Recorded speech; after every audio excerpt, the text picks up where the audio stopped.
দ্বিতীয় ধরনের নির্যাতন হলো মানসিক।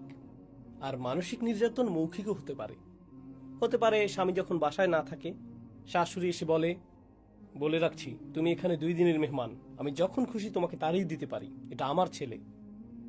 আর স্বামী যখন বাসায় থাকে তখন, তোমার শরীরটা কেমন, তুমি কত মিষ্টি।